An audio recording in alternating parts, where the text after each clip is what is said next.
We started our Portugal adventure in high spirits. Neither of us had ever been to Portugal before, so we were very excited. We were being hosted by the University of Porto as part of the KISMIF conference. Greg would be exhibiting his photography. And Alice would be speaking at the conference. Different departments sponsored our flights, and the tickets were purchased separately, so we weren't even sure we'd be on the same airplane. But in the end, it all turned out well. We ate dinner on the plane, fell asleep, and it felt like after breakfast, we were preparing for our descent. We chanced upon this statue on our first walk. I saw it from a distance, and I couldn't quite make out what was happening. It looked like a lion was killing an eagle.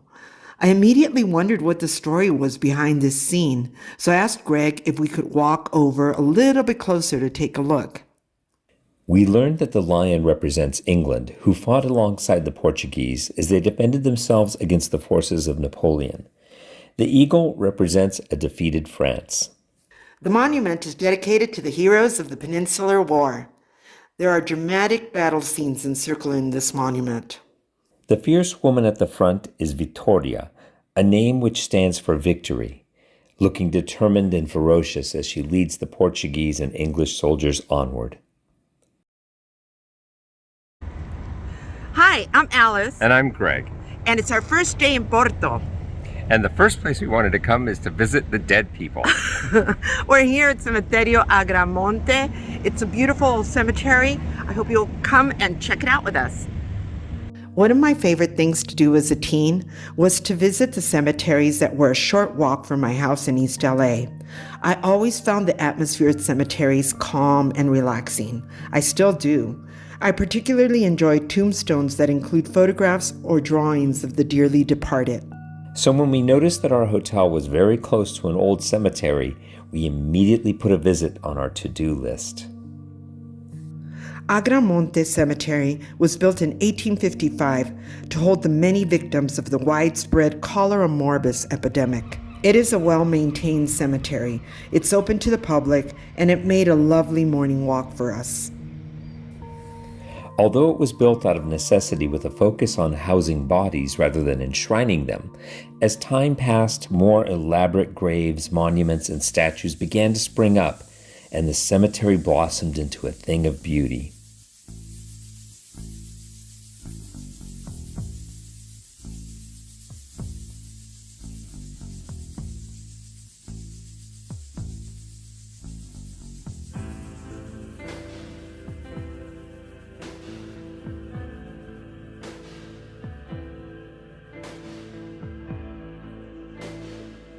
Today, Agramonte Cemetery is known as the resting place of numerous prominent figures from the world of Portuguese arts and literature.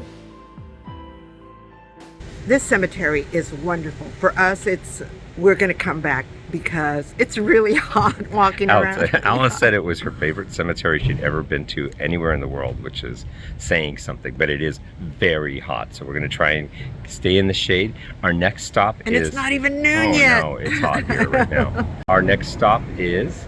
Capela das Almas. The Chapel of Souls, which is a beautiful church from the 18th century. The exterior is completely covered in blue tile, and it is something to see, so we'll go show it to you. Capela das Almas means Chapel of the Souls, but this place is also known as the Chapel of Santa Catarina or St. Catherine Chapel. The building itself is from the 18th century. This was originally a simple chapel, but that all changed in 1929 when the building was given a renovation that included its now famous tile-covered facade.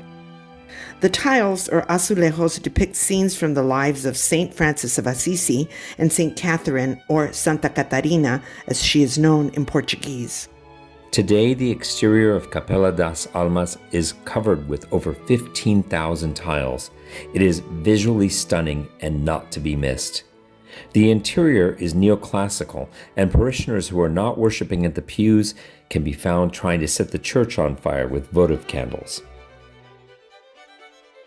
All that walking around made us hungry, so we walked over to the Majestic Cafe, which is celebrating its 100th birthday. It's considered one of the most beautiful cafes in the world, and it's conveniently located on Santa Catarina Street, not too far from the Chapel of the Souls.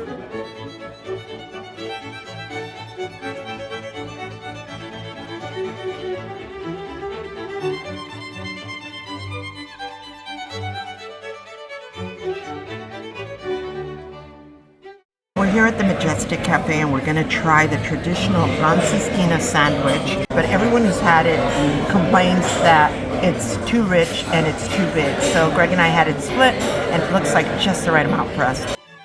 Today we'll be trying a Francesinha, a typical Portuguese dish, a dish created here in Porto in the 1950s.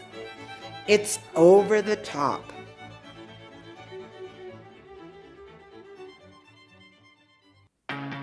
Francesinha is thick bread with layers of ham, linguiça, chipolata sausage, steak or roast beef, all covered with melted cheese and floating in a hot, thick, spiced tomato and beer sauce.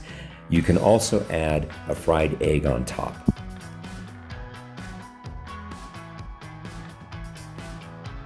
And now, back to the tiles. Let's talk a little bit about the breathtakingly beautiful São Bento box station. We're at the train station at São Bento, or São Bento. Construction of this epic train station began in 1904 and it was inaugurated in 1916. The walls and ceiling are covered with over 22,000 tiles depicting scenes of Portuguese history. We didn't know it at the time, but high above the station is Ferro Bar, where Alice will be playing. A station like this is full of energy and activity. I love that despite all the hustle and bustle, the surrounding homes and businesses look stable and grounded, as if promising to be here waiting when you return from your travels.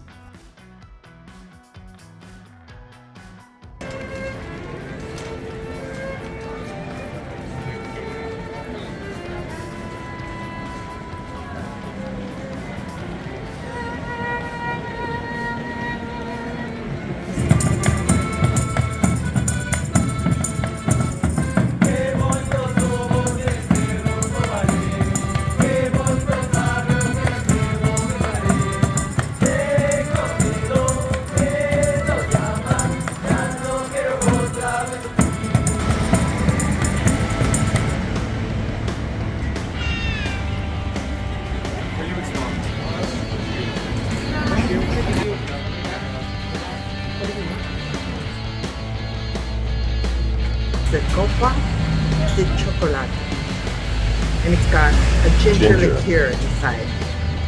Cheers. Cheers.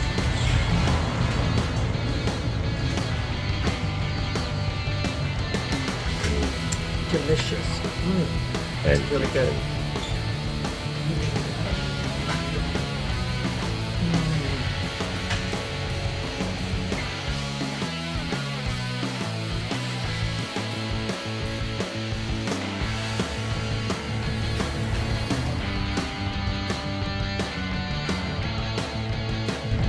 This little gem of a store has been here for over 105 years, and we just wanted to correct ourselves. That little chocolate cup we just had did not have ginger liqueur.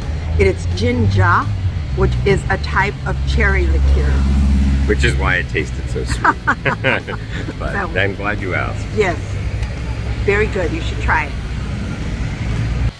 So many things to see, so many delicious foods to eat, and we're just getting started. If you liked today's video, please give us a thumbs up and don't forget to subscribe.